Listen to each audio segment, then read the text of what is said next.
I guess some people are in situations where going live is easy. Like if I live alone, it is so easy to go live because I can control a lot of things like about my environment, okay? So my little sister has been living with me again for the past, I don't know, 6 months almost. About 6 months, I think. 4 months maybe. No, it's more like 6 at this point.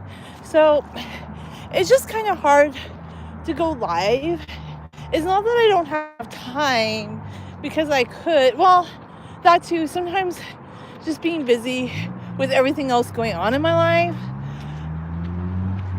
sometimes it's a time factor, but I think I could make it work if I lived by myself a little bit more, which I actually do enjoy living by myself. I have never detested living by myself. It's great. But I had to have her live with me again just because she had nowhere to go. So once again, I don't go live. Let's do a view of the street.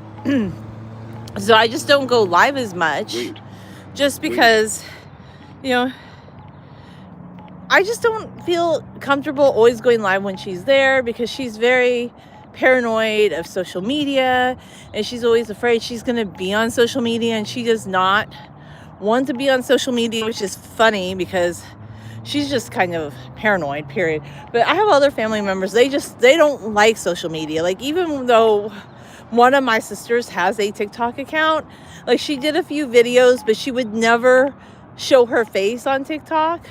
And she was also very, very like wanting me to never have her in any of my YouTube or TikTok videos. Like if I go to Disneyland, I actually do go with her, but I end up not showing her because thank you, I appreciate,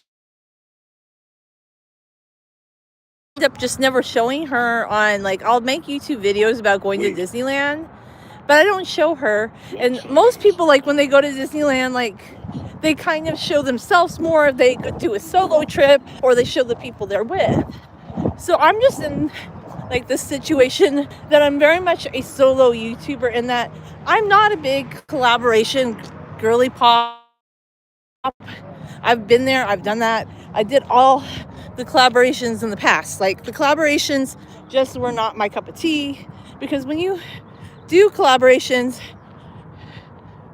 with other people, it's just very it's contingent upon a lot of things. It's contingent upon what they want,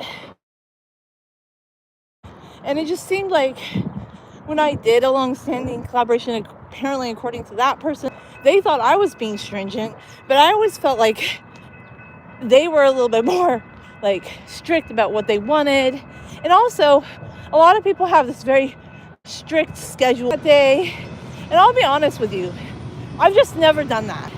But I think that's also spoken to my longevity on YouTube, because a lot of people, they start out hardcore like that, and they have these scheduled videos and these times, and then a lot of them just stop doing YouTube, and they don't even give you an explanation like why they left, why they quit. A lot of people just found they were burnt out.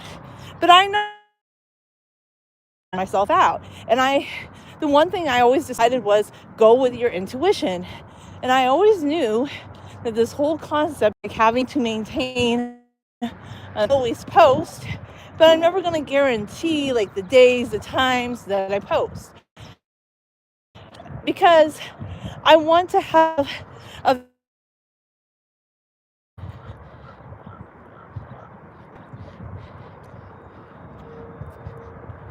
videos. I've never made bad videos. Like, I've always believed in being like wholesome. I don't like I know right now a lot of people, they like to be provocative, and that's another thing too. I'm on TikTok as well, by the way, and I post similar content on TikTok in short format that I post here.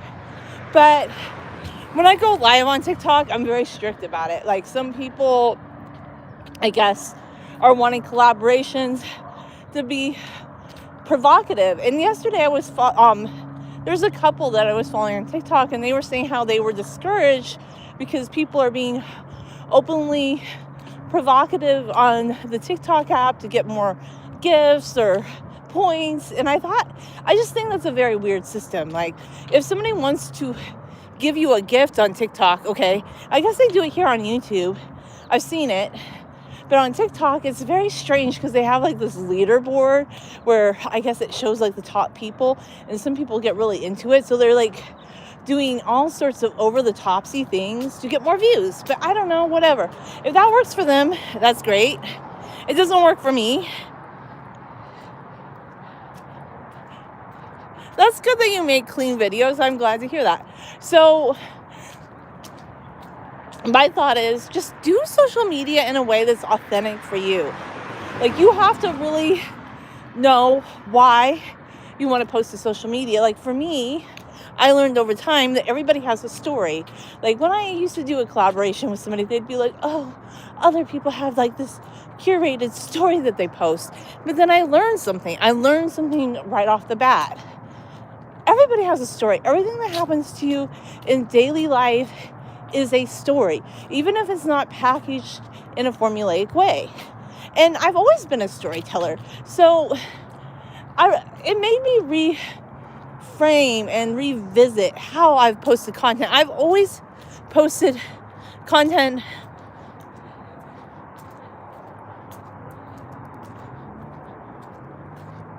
okay, well, there's lots of YouTube channels that post information. I have from time to time, but I do a lot of vlogging or live type of content where I just post things that are on my mind. So there's lots of channels that do that. And it's not that I've never done that. It's just what I'm sharing with you is, in order to be authentic on this app or on any app, you have to realize everybody has a story. Not everybody's story is going to look the same. Not every post is going to be formulaic. And that was one reason I started liking the short form content on TikTok. I'm not a big fan of their live content, but their short form content in general is really good. Like the things, because the TikTok algorithm is just really tailored to you, okay? When I go on YouTube Shorts, a lot of it is not really pertinent to me. Like, a lot of the things that I will see on Shorts, they're just not really tailored to me. But on TikTok, I see a lot of things with people in a similar age group to me or similar interest to me. And it's just very, like, I can resonate, like, with a lot of things. Even if somebody has a slightly different view than me, I can just resonate with a lot of things that people post on TikTok. Whereas with Instagram, I am starting to post there more, and I'm having more fun with it recently. But I'll tell you something, I'm never going to really scroll on Instagram that much, just because a lot of Instagram content is very curated, very staged. Like, their reels, they went from having like very aesthetic girly pop pictures to just having very staged, over the top reels. Whereas I don't think that really works on TikTok. TikTok's very driven by people just getting on there and talking.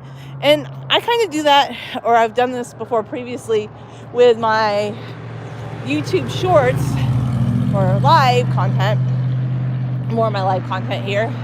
So yeah, I do want to do more art. It's not that I don't want to do art. It's just currently it's been difficult, just because first off, I have a lot of things going on in my daily life, and second off, just with my sister living with me, she just doesn't like me filming things, and it's like just difficult to find time and a space where I'm not gonna, like, I just need more space, so to speak. And I'm trying to figure out a way that I could do more lives. I just think, to be honest with you, I don't really feel comfortable doing live content at home. And even like videos for that channel, like I do a lot of hair content on my hair channel, because that's just something I can do when I'm away from her. Like, and I'm just thinking of ways I can make content where I'm not near her, because she doesn't like me filming. And a lot of people, they struggle with this, by the way. It's very real. Like, if you have family members that you live with or roommates that you live with, it's a lot easier to maybe do content. Okay.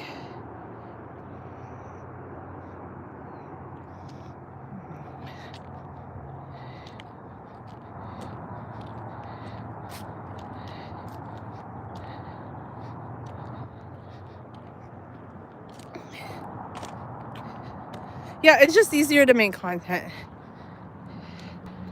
when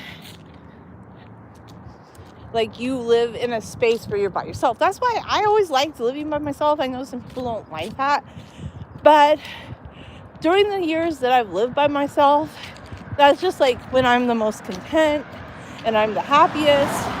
And during that time, I was trying to get my sister to either live with my family or to do something on her own. But unfortunately, she can't do that. She's not able to do that.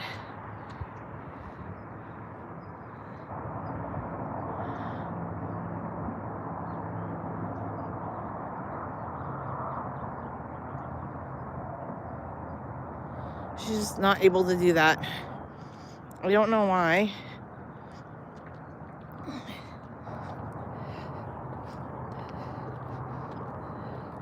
But, so that's my whole thought process on like why I'm not always posting lots of live content right now. I do love to do like walking, talking live streams though. Those are fun. I'm considering like types of content where I can do like a setup for painting outside maybe. Just so I can do things that are a little bit easier where I feel I'm not interrupted, so to speak. I don't know. But yeah, those are my thoughts. I might come back.